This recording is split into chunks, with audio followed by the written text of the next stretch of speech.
Thanks for stopping by the 33 Kings studio. I'm your host, Uncle Jay. Now, if you're into the strange and mysterious or the mysteriously strange, well, let's go ahead and hit that like, hit that subscribe, and go dingy, dingy, dingy, dingy, dingy on that notification bell. Grab your favorite blanket, some Oreos and sour cream, and a good cold beer, and let's get into the story.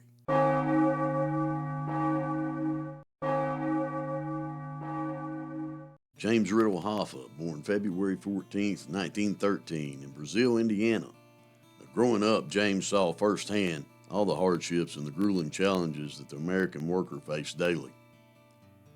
Jimmie's father was a coal miner and died when Jimmie was still very young.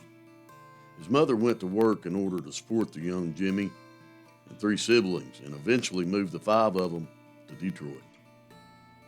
Hoffa had a very limited education, and it's been debated whether Hoffa even finished high school or not. Now, it is true that Jimmie did drop out of high school so he could help his family make ends meet and help with his three siblings. Eventually, Hoffa went to work on a loading dock for a large national grocery store chain called Kroger in Detroit. In the 1930s, 30% of the labor force was out of work, and 1/5 of the population became dependent on government assistance. Workers faced diminished wages, fewer work hours, or loss of jobs altogether. Workplaces were dangerous, unsanitary, and often cramped, and industrial accidents were common, and wages were punishing, with child labor becoming a common practice. The 30s was a decade of economic turmoil in the United States, and the stock market crash in 1929 triggered the Great Depression, which lasted until the late 1930s. The Depression had a profound impact on the economy, leading to high levels of unemployment, poverty, and economic crisis, and the country's GDP fell by 30%, and industrial production declined by nearly 47% by 1929 and 1933. The unemployment rate reached a peak of 25% in 1933, and the banking system was weak, and banks' panics destroyed the faith in the economic system. Now, the disastrous 1930 Hawley-Smoot tariff, which raised the average tariff rates to nearly 60%, caused America's international trading partners to retaliate by raising rates on all U.S.-made goods. Not to help, the worst drought in modern American history struck the Great Plains in 1934. The Great Depression hit the unions hard in the 1930s. Organizing efforts decreased, memberships declined, and Treasury struggled to stay afloat. Violence increased as many union men and women went on strike to protest the return of the horrible working conditions just like a generation earlier. Many of the unions would falter, but the Teamsters Union would prove to be the exception, and thanks to the strong foundation of their international Teamsters, they prevailed, weathering the tough economic times better than any other union in the AFL. The Great Depression would ultimately be remembered as labor's finest hour, a time of massive organizing drives, successful strikes, soaring social idealism, and political campaigns that changed the labor force for generations to come.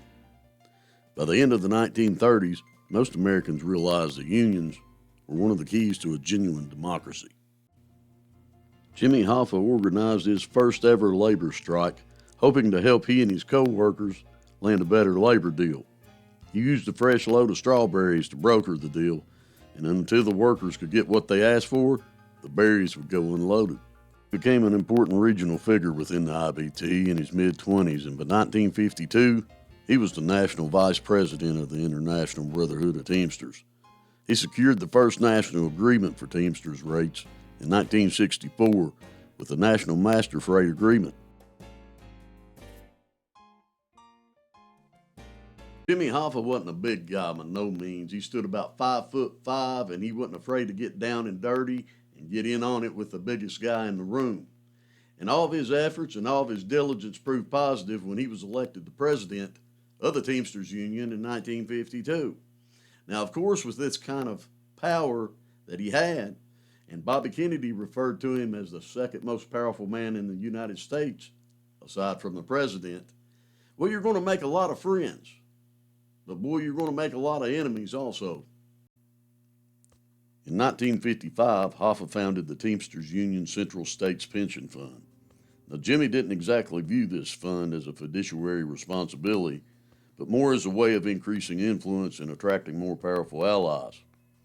Hoffa would take these funds, move them into banks, whose backing was very useful to the Teamsters, and Hoffa would then use the fund to invest in Florida real estate and give loans to mobsters that were partners in Las Vegas casinos, and also invested in some Southern California real estate. Under Hoffa's leadership, the Teamsters Union saw a significant increase in membership and political power. Hoffa was known for his aggressive tactics and his willingness to use strikes and other forms of labor action to achieve his goals. He also worked to expand the union's reach in new industries, including the airlines and construction. Now, Hoffa's leadership was not without controversy. However, and he was eventually convicted of bribery and fraud in 1964. Now, despite this, his legacy as a labor leader remains significant, and his influence on the Teamsters Union can still be felt today. Hoffa's connections to the Mafia began in the early years of his Teamsters work and continued until his disappearance in 1975. Now, according to Charles Brandt's books, I Heard You Paint Houses, Hoffa had close ties with the Detroit Partnership and the Genovese crime family. The Detroit Partnership, also known as the Detroit Crime Family, is an Italian-American organized crime syndicate based in Detroit, Michigan, and mainly operates in the greater Detroit area as part of the larger Italian-American Mafia. The group's been involved in various illegal activities, such as racketeering, illegal gambling, murder, loan sharking, and etc. Now, some of the notable members of the Detroit Partnership would go on to lead the Detroit Mafia and rule the local underworld. Now, Jimmie Riddell Hoffa disappeared on July 30th, 1975, from the Bloomfield Township in Michigan. He was last seen alive riding with several unidentified men in a Mercury Marquis that nearly collided with a truck driver's vehicle as it left the Red Fox restaurant. Now, Hoffa's car was found at the restaurant, but there was no sign of where he had gone. Now, Hoffa was legally declared dead on July 30th in 1982. And it's generally accepted that he was murdered by the Mafia. However, his body's never been found.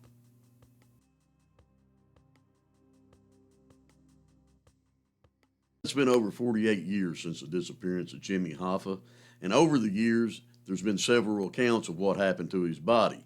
Now, most of those accounts have turned up empty-handed. Now, one of the accounts was that he had been cremated, and the other was that he went to a car crushing factory where he was compacted within a car and then sent to Japan. Now, no one really knows for sure what has happened to Jimmie Hoffa, but new recent events, new confession, well, just maybe leading to the body of Jimmie Hoffa. Let's take a look. Jimmie Hoffa disappeared almost a half-century ago. Fitting that the union leader's middle name was Riddle, because no one's been able to solve where he is or how he died. A new theory says he might be buried near American Family Field.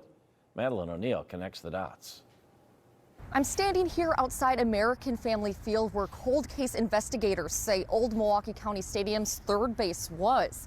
They also say the body of Teamsters president Jimmie Hoffa may still be beneath this pavement. You kept seeing somebody else would come out and say, well, we know where Jimmie Hoffa is. Each off-base search for Jimmie Hoffa. And he's in New Jersey, he's at this garbage dump. Only made Jim Zimmerman more sure his theory's in the right ballpark. That makes mine even more believable. Zimmerman works with the Case Breakers, a group of volunteer investigators taking on unsolved crimes. You always want to solve the unsolvable. That now includes the 1975 disappearance of Jimmie Hoffa. It could mean anything, you know what I mean? A labor union leader who got involved in organized crime. Everybody had a theory. Zimmerman says their theory is that Hoffa's body was secretly moved in 1995, buried under the now demolished Milwaukee County Stadium's third base, near present-day Hellfair Field. That idea all started from a playing card in the 90s, with the clues written out from an uncle of Zimmerman's girlfriend at the time, who he calls a corrupt cop. He bragged to some other locals up in Wisconsin about how he was involved with this. He says his ex-girlfriend kept it under wraps out of fear of the mob until Zimmerman called Case Breakers in 2020.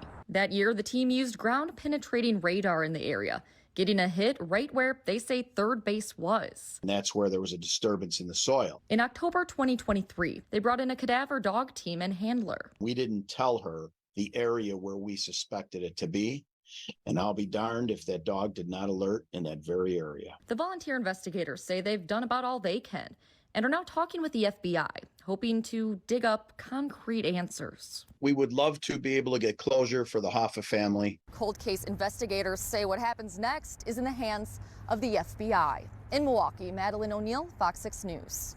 And on that note, the FBI telling Fox 6 tonight they can't comment as this remains an ongoing investigation. What do you guys think? You think they're onto something promising? And is old Jimmie at the third base? You never know.